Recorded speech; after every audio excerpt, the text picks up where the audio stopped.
To the cloud. Okay, well, we are recording then. And yeah, like I said, after this, I'll post this up to YouTube and I'll give you the link there. So, hi, welcome, guys. Thanks everybody for coming. Today we have Hal from Trust Token. We're really excited. He's going to go into a lot of the interesting things that they're doing over there, including talking a little bit about collateralized lending, which is really hot and a really important piece, especially in the DeFi space right now with all the attention that it's getting. So we're really excited to have you, Hal. Thank you so much. Hello, yeah, so I'm Hal. I'm the lead smart contract engineer at Trust Token. Yeah, I wanted to talk today a little bit about what we're working on, a new product called TrueFi, which is focused on uncollateralized lending. So yeah, so I'm just gonna start off talking a little bit about sort of where we're at with collateralized lending, and I maybe go into some technical detail on how this has worked in the past. So I worked a bit today to sort of just reverse engineer the smart contract from the Compound white paper. And basically how Compound works is it's basically an automated lending protocol where you can borrow and the sort of interest rate is set automatically. So with Compound, what you get is you can essentially deposit some collateral and borrow some amount of tokens. So what I did is I started with this interface. What I wanted to build was basically a way for to create a pool where users can earn interest on TrueUSD and allow people to borrow TrueUSD from that pool using Link as collateral, and allowing for liquidations of Link when the collateralization ratio is too low. Few assumptions I made is we kind of just assume that TUSD is always worth $1. We ignore leap years. We use a fixed interest rate when borrowing. We have no reserve, which is just a function of Compound. And we don't withdraw if the pool lacks liquidity. So we've got some pretty important functions here. Exchange rate basically allows you to calculate the value of the underlying token for this pool. So when you interact with a pool, and this is pretty common in DeFi, you get a token that represents your share in that pool, and that can be exchanged for some underlying asset. In this case, it would be TrueUSD. We have mint and redeem functions, which allow you to deposit TrueUSD and exchange it for these pool tokens. And these are interest-bearing tokens. So over time, as people are borrowing and potentially getting liquidated, the underlying TrueUSD backing the pool increases, and therefore the value of your pool share increases. Yeah, then we have some functions to deposit and withdraw Link. So basically, the idea of this pool is to use Link as collateral to borrow the TrueUSD from the depositors. So we have to have a function to actually deposit and withdraw Link. Then we have the borrow and repay functions. Borrow allows you to borrow TrueUSD from the pool using Link as collateral. And repay allows you to pay back your debt in TrueUSD. Then we have some additional functions here. We really only need like one update function technically, but I have this update account based on the Compound white paper. But we have an update function, which I'll get into it in a minute, but basically we use the Chainlink Oracle to retrieve prices, and we sort of calculate the new value of the pool and how much interest the pool has earned using an index And then finally, we have a liquidate function, which allows anyone to pre-purchase or to basically purchase Link at a discounted price. Purchase Link at a discounted price if some account is below their threshold. I didn't fully finish this. Things have been pretty busy in DeFi, but I can talk a little bit about some of the interesting things I found while kind of building this. And also, this is available on my GitHub at I think it's HAL909. Here we go. It's github.com/HAL909/chainlink-workshop. So you can go there, play around with the code. Yeah, so I ended up needing some pretty crucial variables here in the contract storage. So I was storing an interest rate because I was going to assume in this case we just had a fixed interest rate. The way Compound works actually calculates interest rate automatically, but we're in this case using a fixed interest rate. A minimum collateralization ratio, the price index, which is calculated in accordance with the Compound white paper, a variable to just stash the price of Link, the total true USD borrowed, total Link collateral, and the last updated factor. I also defined an interval that's used to calculate interest. I think Compound uses blocks, but I just use minutes here and use the block timestamp to calculate intervals. So basically, when we update all of the sort of state of the contract and allow us to calculate, like recalculate the index and fetch information from price feeds from Chainlink, we do it every minute, and if a minute hasn't passed, it won't recalculate. And then we have total intervals. I just assumed we're ignoring leap years and used a year's worth of minutes, but basically every interval we calculate the interest based on, well, it's based on this interest rate. Basically the APR times the amount of intervals that have passed divided by the total intervals.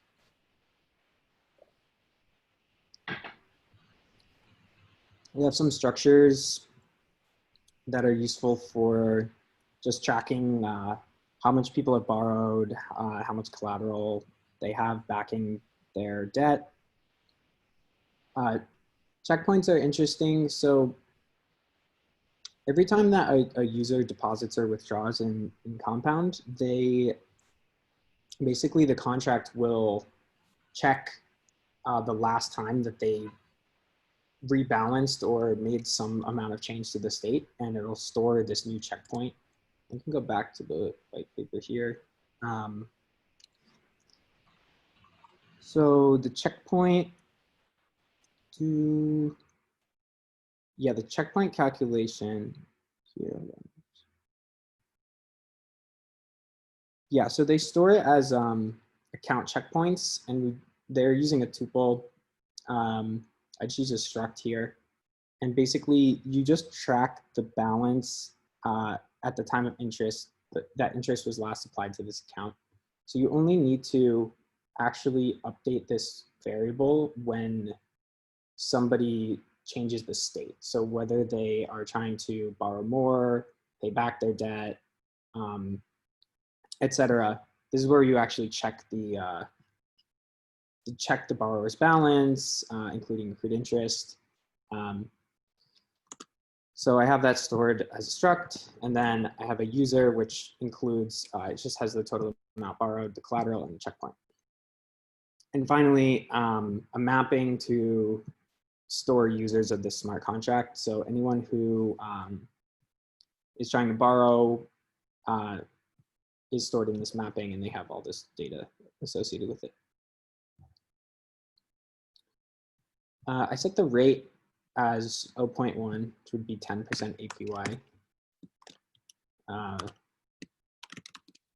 And the ratio is 1.5, 150%. I won't go into too much detail. I'm going to try to keep this kind of high level. I won't go into too much detail about the implementation. I also wasn't able to finish in the 2 or 3 hours that I worked on this, but I just sort of want to make this talk useful for people who want to sort of understand how collateralized lending works under the hood. And a lot of the times, even if you're technical, it can be easy to sort of gloss over some of the details that allow us to work. But I think it's kind of important if you're working in DeFi, especially as a smart contract developer, to try to understand how other protocols work and what standard patterns are. And looking at the compound or Aave contracts can be a little daunting, as opposed to like, this is somewhat close to like the minimum viable lending pool, I think. Yeah, so when we mint and redeem, you have this exchange rate. And this calculates the exchange rate between depositing your collateral, in this case, TrueUSD, and the pool tokens. So when someone calls mint, we just divide the amount of TrueUSD they deposit by the exchange rate and mint that many pool tokens. For redemption, we just multiply the amount of pool tokens they try to redeem and by the exchange rate, and then burn that amount and burn the amount they call it for, and then transfer them the value of TrueUSD, which is the exchange rate times the pool token value. I think that's pretty straightforward. The depositing and withdrawing link is also somewhat simple, and I didn't get super far, but basically we want to call update whenever we change the state of people that are actually trying to borrow. But when people are just minting and redeeming pool tokens, you don't need to actually update. It's like these are only useful when people want to borrow them, the TrueUSD. Deposit and withdraw, it's important to track the total collateral so you can calculate the total debt owed. Let's see. Pay.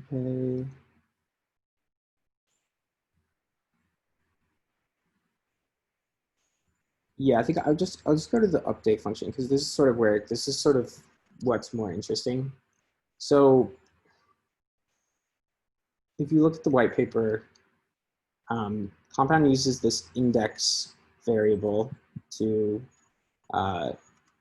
calculate the interest rates. And it's pretty smart and pretty simple calculation. So I think it's rather elegant. So this index is calculated by 1 plus the rate times time, or this is rather like a period. And you just multiply the prior index by this period. And this represents the interest earned. And you could use this, they use this index to calculate the new total, or the same period calculation, this 1 plus r times t, to calculate the total borrow balance, to calculate the index. And then using that index, you can calculate a borrower's balance, including accrued interest, which is the ratio of the current index divided by the index when they last changed state.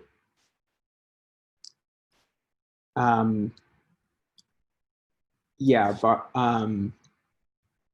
basically, yeah, it's important about the changing state thing, because yeah, I think that's fine. So we know that collateralized lending has been pretty successful, and we've seen a lot of protocols. But what we're doing at Trust Token is we're working on focusing on uncollateralized lending. So basically the difference between collateralized and uncollateralized lending is, and I can pull up a little spec here. The main difference is that uncollateralized lending has obviously no collateral backing the debt. So in a sort of automated anonymous sense, this is actually pretty risky. So basically you can create a loan to someone using an Ethereum address, and with uncollateralized loans, you're trusting that they'll pay you back. There's no collateral to liquidate. There's no sort of, there's a high amount of risk. But we sort of, at Trust Token, we see a really big opportunity to sort of bridge the trust that already exists in sort of uncollateralized lending. For example, lending to a hedge fund could be considered you lending money to them, and you trust them, and they have a credit score, they have some kind of reputation besides, they're not just some Ethereum address. And we're seeing that these these institutions are offering really high interest rates for uncollateralized loans. And the reason is because without the collateral, it's a lot cheaper to borrow. And it's all great that you can go and put up some collateral on Maker and borrow a bunch of money, but it's actually pretty expensive if you wanted to borrow millions of dollars. So what we want to do is, and because they're more expensive, you can't earn as much interest. So even with sort of on things like Aave or Compound, it's hard to find interest on like really, really high interest on stablecoins without yield farming. So this is just like base interest, and DAI is sort of an exception, but I think one of the reasons DAI is worth a lot and getting high interest is because you can earn a lot of money through yield farming. But like, let's ignore yield farming and just look at the base like interest that you can earn on sort of US dollar backed stable coins. So USDC, TrueUSD, Tether. You won't find really, really high interest rates on these. Like even at first, like Curve was offering pretty high interest rates, but now they've sort of pulled back. And we think that through uncollateralized lending, we can offer a higher base interest rate. And this can be really competitive. So the sort of spec that I wrote for this is actually like really simple. So to sort of achieve minimum viable like uncollateralized lending, we need to create some kind of token that represents your share of a loan. So I have this loan token, and this contract's also included in my workshop. There's an interface and like a basic implementation. But yeah, so a loan token is an ERC20, which represents the lender's share of an uncollateralized loans. So we sort of want to use this loan token as a building block. So we want to allow people to access the high interest rates that are offered by sort of off-chain uncollateralized loans, but be able to like leverage this this debt over DeFi. So the purpose of the loan token is to sort of allow people to exchange these debts between each other before a debt expires. And like one of the biggest issues with uncollateralized lending is that the underlying loan is not liquid. And this sort of presents a challenge because like the way that the loan token is designed here, you basically would deposit TrueUSD into the contract and then have to wait until the borrower would have to wait until there's enough money to get to the point they want. So say they want to borrow $10 million, they can't borrow the money until they reach a threshold. And then once the funds are deposited into the contract, they're actually locked for the term of the loan. So during this time, you couldn't withdraw true USD from the contract. You have to wait until the loan is repaid, and then you can withdraw your principal plus interest. So I'm getting a little off track here. Hold on a second. I'll just go back to this is the implementation of the loan token that I came up with so far. And I tried to keep the minimum number of variables here. So basically, we have a borrower address, we have a principal amount, we have a loan length, an interest rate, and an expiry. And these are really all the variables we need to track to actually create this loan. So for these loans, the interest rate is fixed. So basically, a borrower would decide what the interest rate they're looking for is, how much money they want to borrow, and for how long. Once they have these variables, they pass it in a constructor, and a loan token is created. The loan token represents a pool, basically. A pool of some, I call it just token here, but in our case, it would be true USD. A pool of some true USD that can be loaned to a borrower for a certain amount of time. And I'll go back here. So there's sort of 4 steps in the life cycle here. We have a fundraising period, which is when we are waiting. We're basically waiting to reach the amount here. You can't borrow the money until you reach the principal amount. So until there's an equal amount of true USD to the principal amount in the contract, the borrower isn't able to withdraw. So during this time, you can deposit true USD in exchange for loan tokens. And we're doing the initial model I did was we mint the same amount of loan tokens as depositing true USD, but an alternate model is you can mint the amount you expect to receive after earning interest instead of just an equal amount. But yeah, so during the fundraising period, depositors can deposit true USD and mint loan tokens. They can also withdraw them if they sort of decide that they don't want to participate in this contract anymore. Before the loan goes out, they can actually enter and exit at will. Yeah, depositors can send deposit tokens to the contract. This will mint loan token equal to the deposit. We don't allow people to deposit more than the principal, as once we reach this principal amount, we want to loan out that exact amount.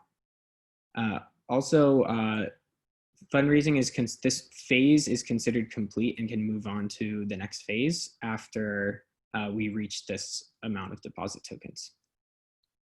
So important thing here, funds are not locked until the loan actually goes out. So the second phase here is we have this approval phase. I guess it's kind of not quite its own phase. Let me see here. Yeah, so the borrower can call a function that approves the loan and allows them to withdraw tokens. So once this loan is approved, we withdraw the tokens. We disable minting and burning, and we set the loan expiry.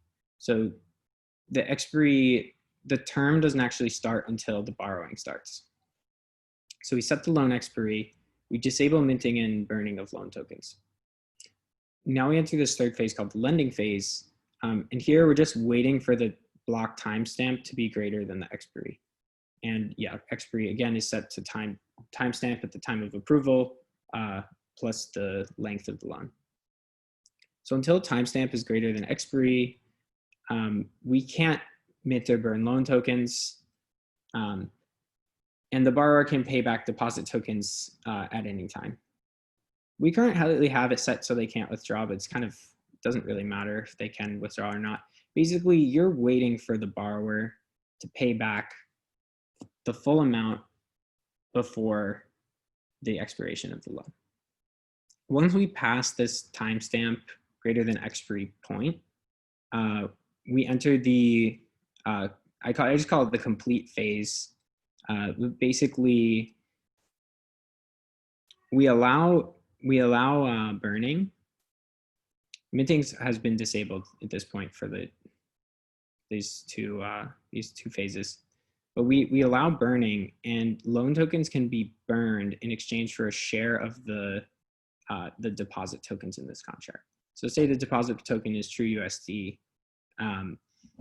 Once you pass the timestamp greater than expiry point, or the expiry time, you can exchange your loan tokens for whatever true USD is in the contract. So ideally here, the borrower will have paid back the principal plus principal times the rate. However, if they were to pay back less, you could still claim some of those tokens, or you could wait and see if they pay back more. But it's a pretty simple, I think, a pretty simple contract. And I think where it starts to get complicated is building a trust layer around this. Like, this is a really good modular way to loan any token to someone for a certain amount of time. And I know that Aave is doing a similar thing through credit delegation, which is pretty cool. So what our solution is to this sort of trust layer is that we are building basically a pool which allows, we call it a TrueFi pool, but we allow people to provide liquidity in true USD, and we allow them to loan money to these smart contracts and have a system of approving loans that we think are legitimate loans. So the pool works like any other DeFi pool. Provide liquidity, you get liquidity LP tokens. But the sort of difference here is that the TrueFi pool is sort of like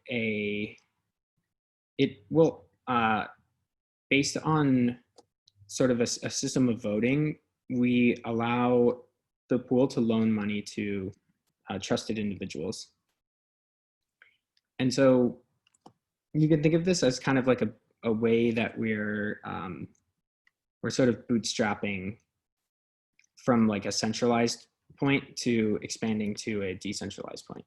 So we're sort of saying, like, you know, we trust this certain three groups, and we want to whitelist them initially, and then allow participants in the pool to basically decide who they want to let loan to. So it's sort of like a strategy that's guided by the pool participants. Yeah, I'm not going to go further into detail too much on this, as we're still building this, and we have a really exciting launch in November of the TrueFi platform. But sort of the main thing I wanted to just talk about in this talk was the difference between collateralized and uncollateralized lending, and sort of from a technical perspective, what compound would look like versus what uncollateralized loans would look like. Hey, Hal, this is Raphael. Maybe we could take a minute and just see if folks have any questions or topics that they'd like to dive into more. Yeah. Oh, you have my name there. I see. I don't know if we're live. Are we live, Patrick? Yeah, so we're live. We're not live on YouTube right now, unfortunately. We are recording though, so we will be updating it there. Cool. Yeah, where would people ask questions? Yeah, so there's the Q&A button at the bottom. It looks like nobody has any questions. So that must just mean you gave a fantastic presentation. 5 participants. But in any case, here, let me jump on. Yeah, in any case, if there are any other questions, then great. Then I want to say thank you so much for coming. This was fantastic. Like I said, we're going to be uploading this live to YouTube. So anybody who didn't get a chance to watch it here can check it out there. Where can these guys reach out if they have questions on the technical front? Good question. Raf? Yeah, they can definitely write to Hal or to me. I'm Raphael, by the way. I'm the CEO of Trust Token. And Hal, as you know, is our technical lead on the smart contract side and for TrueFi, our new DeFi product. If anyone is interested in this sort of stuff we're doing or just wants to learn more about what smart contract development is like, what stablecoin development is like, feel free to reach out to me or Hal. I'm just r@trusttoken.com. And Hal, I think you're hal@trusttoken.com, right? Yep. And then you can also find us on Twitter as well. Awesome. Well, you guys heard it here. Any questions, reach out to the two of them. Definitely looking forward to seeing what some of you guys build with the information gathered here today. But if there are no questions, that's it. And thank you everybody so much for attending, and thank you guys for hosting. Thanks for having us, Patrick. All right. Take care now.